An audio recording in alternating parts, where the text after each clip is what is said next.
Hey everyone, thanks for tuning in to this month's book club by Profit Mastery.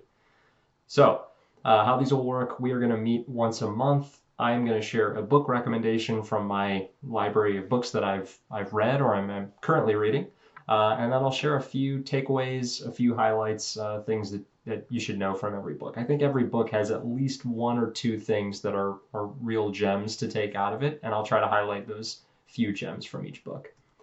So for those of you who don't know me, I love to read. I love reading. I think you learn so much. Like I said, there's one or two great takeaways from every book that I've ever read.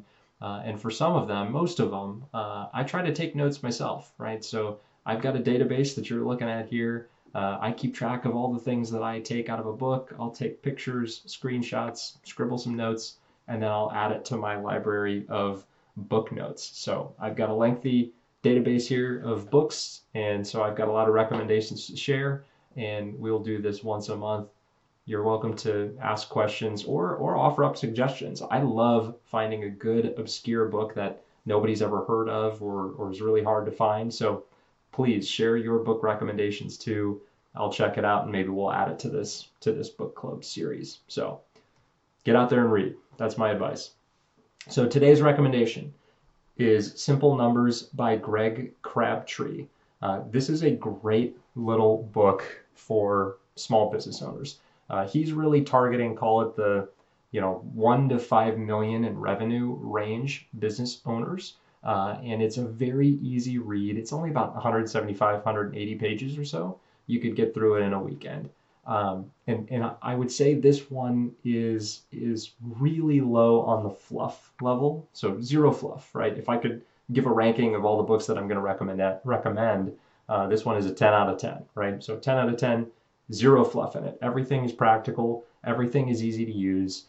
You'll get something that you can take out of it and start working in your business right out of the gate.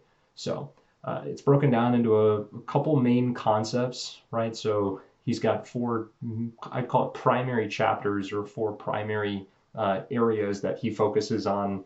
One around getting owner compensation right. So every small business should have an owner compensated for the work that they're doing in the company, right? That's kind of a key concept as opposed to taking all of your comp from distributions in the business.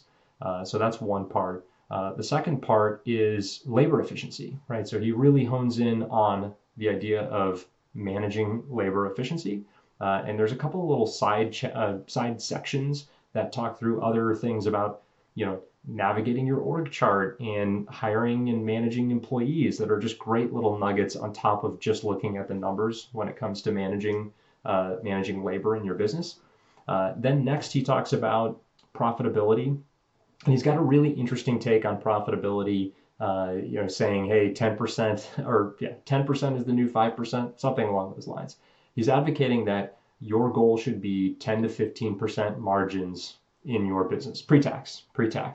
And that should be the goal for every business. And he's got a really unique way of looking at all businesses in one view so that he can normalize, call it a service-based company, which might have higher margins versus a construction company where there's a lot of subcontractor and material expenses that have to go through that revenue line down to the bottom line. So he can take those two businesses and look at them in the same light to get to that 10 to 15% margin target. So it's a really unique approach at looking at financials to get them kind of normalized for each other. So even if you're in a lower margin industry, he's still an advocate that you should be shooting for this 10 to 15% margin bogey. Your top line just might be different than how you're thinking about it. So really, really great chapter.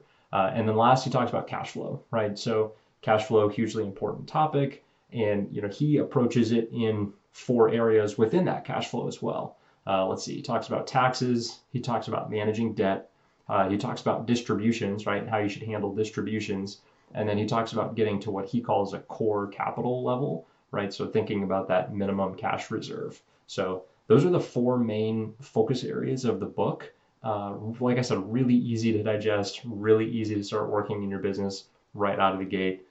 Very simple read. So here are some of the highlights that I took in my database when I was reading it, right? Some of the little nuggets. These are maybe more granular than what I was just talking about, that I found really fascinating. So one is this concept of the rolling 12-month analysis tool. I love this thing. I'm a huge advocate, huge user of this in my businesses. I recommend it to any business owner out there, regardless of size.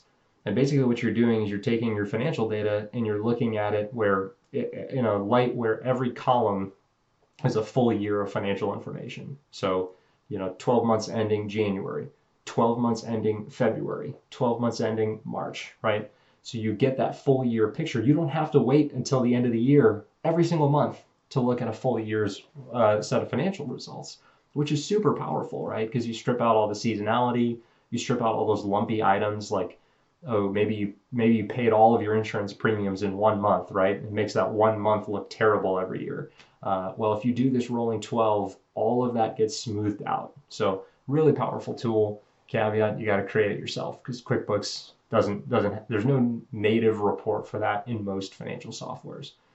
Then I liked this idea of the labor efficiency ratio and started using this in our businesses. And essentially what you're trying to do is track your gross profit relative to your labor dollars. And you can do this both for direct and indirect labor to get a sense for how efficient is that labor over time, especially if you start plotting it, and then track it visually with some kind of a bar chart or a line chart, you can get a sense for whether you're staying, at a similar efficiency level as your business grows, or if you're getting less efficient over time. And he set some bright line tests to measure, this is good, this is bad, right? Try to stay in this territory. And again, same lens of normalizing like a service business and a product-based company. So really, really powerful tool. Those are probably the two most impactful tools that I got out of the business. Next is this concept of a reporting rhythm. Everybody looks at, well, I shouldn't say everybody looks at their numbers because that's not true. Everybody has a few things that they like to look at to keep a pulse on their business. The less sophisticated, maybe they're just checking the bank balance every so often. He's got a framework for what he calls a reporting rhythm, talking about these are the things that you should look at and when, in a very simple approach, right? Because there's a lot of information that comes out of your business, and you're trying to keep it as easy as possible so that you can get highest impact data and actually be able to take action on it. I think that's the best definition of a good report or metric, is one where you see it and it acts as a warning sign, good or bad, to either stop doing something or fix it or do more of that thing that's working. So he's got a really good approach to this reporting rhythm of things that you should look at and when. So, all right, my next takeaways. Two other areas that I thought were useful from this one.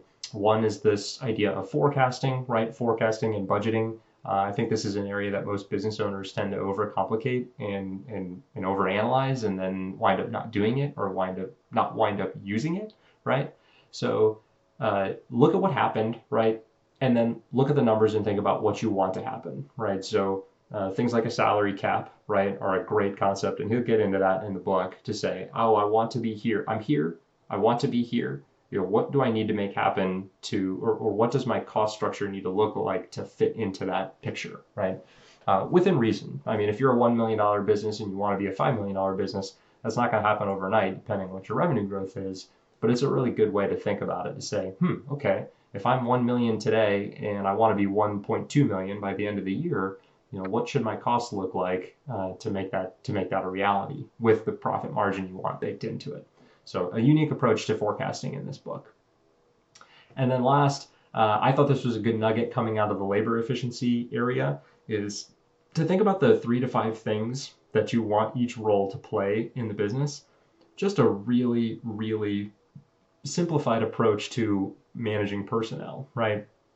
So instead of having these lengthy, complex documents outlining, each job description or whatever, when you're hiring someone, take your org chart visually and then boil each role down to, here are the 3 to 5 core bullet points that go into every role in the business.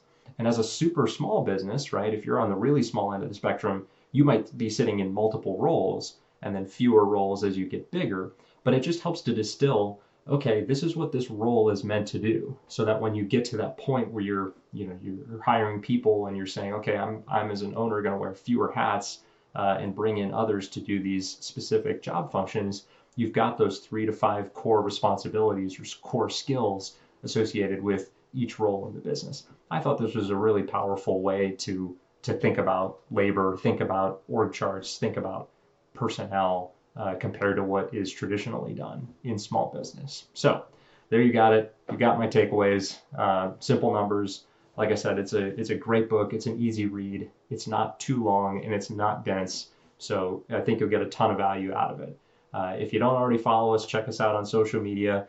We host regular events, some free, some for our members, and then we do these book clubs periodically. So check out upcoming events, profitmastery.io/events.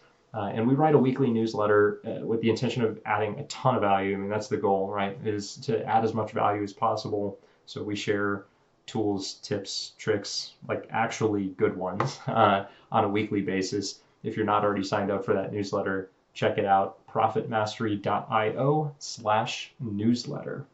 Thanks, everybody. We'll see you next time.